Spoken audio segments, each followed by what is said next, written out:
Hi everyone. So this video is for all those aspirants who are still in college but they're dreaming high. They want to start their RBI Grade B preparation right now and crack their dream job.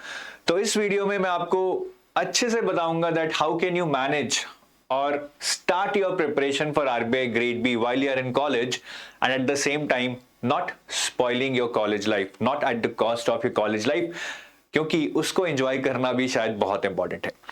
तो इस सब के बारे में discuss करेंगे। I would be giving you some very very useful tips. अच्छे से सुनिएगा, वीडियो ज्यादा लंबा नहीं है।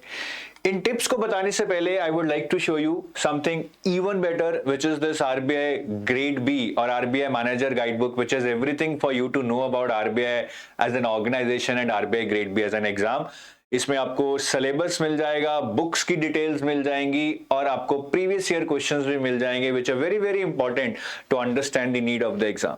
सो इसको आज ही डाउनलोड कीजिए and to download this you can just go to the description of this video. वहां पे there is a link, click on that link and this is completely free to download, right? So कुछ पैसा नहीं देना है, इसको download कीजिए and I think this is a very good starting point, that dose of motivation you need, right, to get on track for RBI Grade B. चलिए अब उन टिप्स को बताने से पहले कि आप कॉलेज लाइफ के साथ साथ कैसे आरबीआई ग्रेड बी की तैयारी शुरू कर सकते हैं, I want to clear some myths, right? Because जब तक ये मिथ्स क्लियर नहीं होंगे, right, you will always be questioning what you are doing. तो सबसे पहला मिथ देखिए, काफी लोग ये सोचते हैं कि फेज 2 एक ऐसी चीज है जो ज्यादा इंपॉर्टेंट है because those marks are included in your final merit list, और फेज 1 में कहीं ना कहीं क्वालिफाइंग है and there are subjects like quant, reasoning and English which are doable. This is what most of the people think, but let me tell you 99% people get eliminated at phase 1 and it's really tough. It's really tough nowadays. You have to work hard for it. You have to earn your spot in phase 2, unlike the past years. So phase 1 though qualifying, but it's tougher than phase 2 now in terms of the elimination that is happening, the kind of questions they are asking. तो यहाँ पे हमें बहुत अच्छे से phase 1 की तैयारी करके जानी है। दूसरा मिथ यही है that there are a lot of people who will say कि सेलेक्टिव पढ़ लो, बस इतना कर लो, ये छोड़ दो, वो ज्यादा इंपॉर्टेंट है। I think to increase your probability you should always do a comprehensive preparation, because selective study, if you are doing selective study, I think you are just leaving your preparation to your luck. तो अगर आपको एक short high probability attempt देना है जिसमें आपका selection हो जाए, comprehensive plan is the need of the hour, और ये आई थिंक आराम से कोई भी कर सकता है if you start early. Timing is something which is very very important for you to do this comprehensive study. तो ये दो चीजों को याद रखना, यही आपकी गाइडिंग लाइट है, इसको अच्छे से समझ लो। फेज 1 को टाइम देना है, सिर्फ फेज 2 को नहीं, और एक कॉम्प्रिहेंसिव स्टडी करनी है, सेलेक्टिव स्टडी से नहीं होने वाला है, I can tell you beforehand itself. तो चलिए, अब जो लोग कॉलेज में हैं उनको क्या रूटीन बनाना चाहिए, क्या स्ट्रैटेजी बनानी चाहिए, इसके बारे में डिस्कस करेंगे। First of all, see, do not break your back, which means अपनी कॉलेज लाइफ स्पॉइल मत करो सिर्फ आरबीआई ग्रेड बी के लिए प्रिपरेशन करने के लिए, because you can manage both. College life is very precious part of your life, right? क्योंकि वो कैंटीन में घंटों बैठना, हॉस्टल में नाइट आउट्स मारना, मेस के गंदे खाने के लिए बिचिंग करना, मतलब you have all the elements of life which you want in your life, in your college life. तो यहाँ पे you also need to develop your personality, your communication skills. So don't be a guy or girl who is just studying and not developing his or her personality. तो इसको enjoy कीजिए because your personality development entirely depends upon your college life, जिस पे आपको बहुत ध्यान देना है और आराम से बाकी चीजें मैनेज कर सकते हो, मैं बताऊंगा।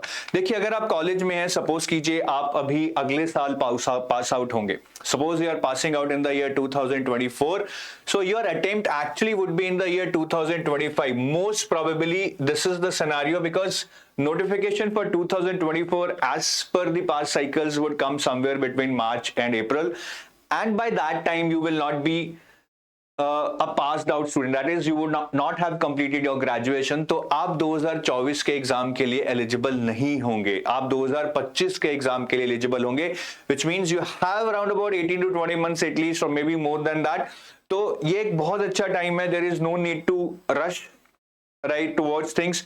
तो अगर मैं अगस्त से लेकर 1 मई 2025 का जो एग्जाम होगा, जैसे मैंने बताया, you have 18 to 20 months, right, in the worst case scenario. So यहां तक टिल 1 मई 2024 जो ये है ना, ये 1 साल का गैप है, इसको हम एक फुल फ्लेजेड प्रिपरेशन के लिए छोड़ देते हैं। But this period between 1 August and 1 May 2024, I would say you need not have some specific access to dedicated books or dedicated syllabus. एक enjoy करते हुए preparation करनी है. We need to develop some things which I would say are not related to your syllabus. ठीक है, मतलब जो आपको एक नॉलेज, एक इंटेलेक्चुअलिज्म या फिर एक आर्ट ऑफ एक्सप्रेशन ये चीजें देंगी, वो चीजें हमें यहां पे तैयार करनी है। ठीक है, और यहां पे हमें एक डेडिकेटेड प्रिपरेशन करना है जहां हम शायद dedicated books, dedicated syllabus, dedicated previous year questions पे फोकस करेंगे। तो मेनली मैं आपको यहां ये जो आपका रूटीन है अगस्त से मई तक का, I can tell you about this routine in this video. इसके लिए we have lot of separate videos on YouTube, उसको आप देख सकते हैं, बट नॉट नाउ, लेटर। तो 1 अगस्त से 1 मई तक जो कि आपके पास मोटा मोटा आप लगा लीजिए 9-10 महीने, इनमें आपको क्या करना चाहिए, क्या रूटीन फॉलो करना चाहिए। सबसे पहले तो I have divided the overall time से from 1 August 2023 to 30 April 2024 into blocks of 3 months around. ये फर्स्ट ब्लॉक हो गया, ये सेकंड ब्लॉक हो गया आपका, और ये थर्ड ब्लॉक हो गया, राइट। ठीक है, तो ये 3 ब्लॉक्स हैं। ठीक है, और इन ब्लॉक्स में हमारा प्राइमरी ऑब्जेक्टिव, जैसे मैंने बोला, it's not about gaining theoretical knowledge और bookish knowledge, rather it's more about becoming more intellectual. ये बहुत इंपॉर्टेंट है, you will realise later, I mean getting to getting that ability to converse on anything related to economy, business. That is what I mean by intellectualism here. Learn the art of expression in writing. This is very, very important. 200 marks out of 300 marks in your phase 2 paper is descriptive, which is all now depending upon your writing skills. And the third is communication skills, which are again very, very important, because जो आपका interview है, I think that all depends upon your personality, which is a combination of your intellectual knowledge and your communication skills. That is, how can you make them understand your communication, what you're communicating to them. तो ये primary objective रहना चाहिए. Secondary objective is to gain some theoretical knowledge on the subjects, some bookish knowledge on the subjects. ठीक है, तो इन दोनों objectives को देखते हुए what can be your routine. देखिए, सबसे पहले तो in the morning I would say, which is very, very important, you need to inculcate this habit. For 60 minutes you should be reading newspaper throughout this time.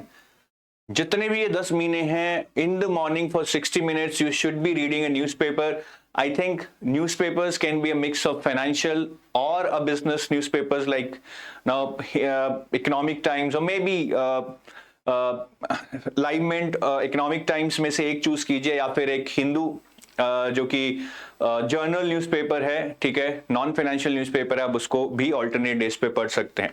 So but you take any newspaper, I would say, because I do not want you to read the entire newspaper. उसमें आप 2 sections पे ज्यादा focus कीजिए. One would be the editorial section and the other one would be the business section. The editorial section will make you aware about the issues, say with respect to our society or with respect to our economy. Both are very interesting and important areas for you to know. And your business section will actually make you aware about the terms which are being used in the business, say capital markets, mutual funds, profitability, ratios, income statement, balance sheet. All these terms you will at least become aware of now by reading the newspapers. तो ये newspapers में 2 section पढ़ने हैं. I repeat, the editorial section and the business section. You can either read Live Mint or Hindu, or you can read them on alternate days. इसको 60 minute हर रोज पढ़ना है. And after that I want you to do a very important exercise for 15 minutes, as in just try to summarize, right, whatever you had read, or maybe a part of that. If you find 15 minutes is too less, आपने जितना भी पढ़ा है उसमें से एक कोई editorial या 1-2 न्यूज को आप समराइज कीजिए 15 मिनट्स में. उसको अपने वर्ड्स में एक्सप्रेस कर अपने वर्ड्स में लिखकर. इससे क्या होगा, when you read the newspapers you are becoming intellectually aware, and when you are writing it in a summarised form you are learning that art of expression in writing. Both things are very, very important for your exam. और इसी routine में, ठीक है, morning में नहीं लेकिन ये evening में कीजिए, शायद सोने से पहले, right, just speak for 15 minutes bye standing in the front of the mirror. बहुत जरूरी है, बहुत बेसिक एक्सरसाइज है। Again here you will learn not only the art of expression but you will also develop your communication skills। कुछ basics पे काम कीजिए, as in how to pronunciate correctly, how to take pauses at appropriate places, how to have a smiling face while communicating with other people। तो ये कुछ basic elements हैं that you can search on Google and work upon that, and when you see yourself in the mirrors, maybe you can gauge where you are going wrong, or you can record them also। ठीक है, mobile को पीछे रख के you can record this and you can letter watch it कि कहां पे आपको इंप्रूवमेंट्स करनी है। तो ये कुछ चीजें हैं which are, again I am not asking you to read any specific book और any specific part of the syllabus, very generic. This is going to make you intellectually aware and better in your communication skills and make you learn the art of expression in writing और speaking. ठीक है, तो ये आपको 1 घंटा morning और 15 minute evening करना है। This is just 1 hour 15 minute thing every day that you should be doing throughout this routine। और उसके बाद में, राइट, अगेन यहां से 1 अगस्त से शुरू करके सोचिए हम 30 अप्रैल तक जा रहे हैं, वी हैव अराउंड 10 months। तो यहां पे apart from what I told you in the previous slide, ठीक है, वो 1 घंटे का शेड्यूल था, another 2 hours, total 3 hours। ठीक है, 1 hour there in the previous slide, 2 hours here। I want you to do something which is more of a knowledge now. ठीक है, सबसे पहले इन 3 महीने में 1 अगस्त से 31 October I want you to do quant and reasoning. से 45 days on quant, 45 days on reasoning, which is like 90 hours each for quant and reasoning। More than enough for you to at least have a basic idea of these subjects, right? So that later when you start your full-fledged preparation, you don't have to work on your basics, you can improvise and learn the tougher part which is asked in your exam। तो इन 2 subjects पे जरूर काम करें। This is about the theoretical knowledge, your secondary objective that I told you। And between October and Jan, you should be reading this NCERT economics for class 12th, right? Introductory macroeconomics। ये class 12th की NCERT है। Again this will teach you economics in a very interesting manner, और इसको knowledge समझ के तो पढ़ना ही है, but this is very interesting book. Try to understand what is happening, try to relate that with what you are reading in the newspapers, what is happening in our economy, because only then you will understand the true meaning of economics। ठीक है, तो इसको आप पढ़िए आराम से, 3 महीने हैं, मजे लेकर पढ़िए, इसका इंपैक्ट देखिए, जो भी समझ रहे हैं उसका देखिए क्या इंपैक्ट है इकोनॉमिक्स का हमारी इकोनॉमी में when you are reading the newspapers, because then you will be better able to understand the newspapers once you have read it. और लास्ट फेज में, ठीक है, ड्यूरिंग दिस पीरियड अगेन यहाँ पे हमने काफी थ्योरेटिकल नॉलेज पे काम कर लिया है इन 2 एरियाज में। Here I want you to work upon again on your intellectual awareness, right. उसके लिए I think you need to read some extra books which are not at all related to your syllabus, जैसे कि there are very good books by retired और ex governors of RBI, right, who moved my interest rate by D. Subbarao।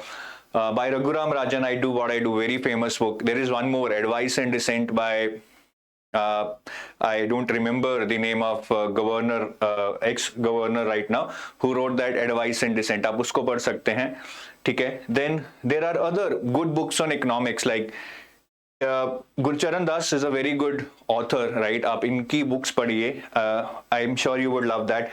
India Unbound by Gurcharan Das, The Elephant Paradigm by Gurcharan Das। There is one book, I think, if I am not forgotten the name, India Grows at Night by Gurcharan Das।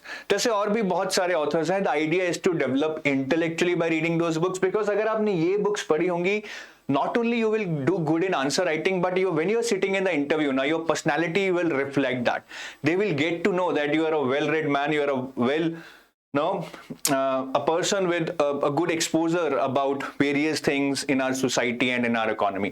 ये बहुत जरूरी है। सिर्फ bookish knowledge नहीं gain करनी है, that anyways you would read, because एक बार bookish knowledge में चले गए तो बस वो रट्टा है, रिवीजन है, प्रैक्टिस है, उन चीजों से आप बाहर नहीं आ पाएंगे।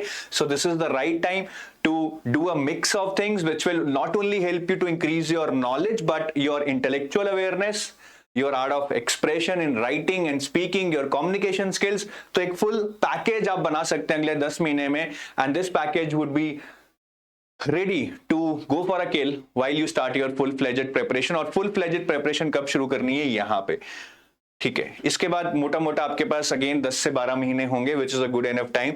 और full-fledged preparation में you can do self preparation, you can go for online course, whatever you like।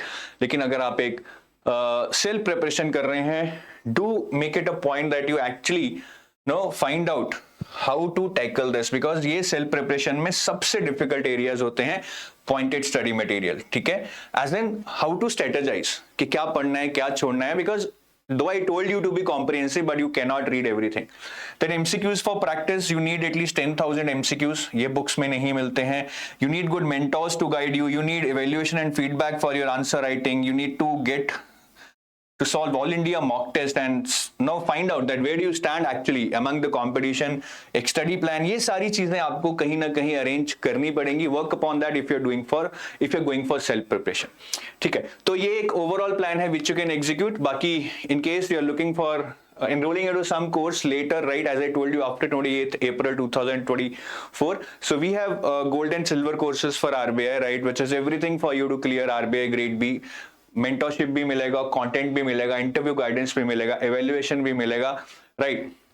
और अगर आप कुछ सैंपल मटेरियल चेक करना चाहते हैं, please go, there is a link in the description, check out that sample link, और वहां से आपको आइडिया हो जाएगा कि what is the quality you would be getting, right. So that's it from my side guys, ठीक है। और अच्छे से अभी से लग जाओ, बिकॉज कंपटीशन बहुत है and time would always be on the shorter side for you। so time से fight मत करिए, अभी शुरू कीजिए, जल्दी शुरू कीजिए and give your best। at least ये जो 9-10 महीने इनको अच्छे से यूटिलाइज कीजिए, so that you develop that intellectual awareness, your communication skills, your personality, and as I told you, your art of expression in writing or speaking। have a nice day, thank you, bye bye।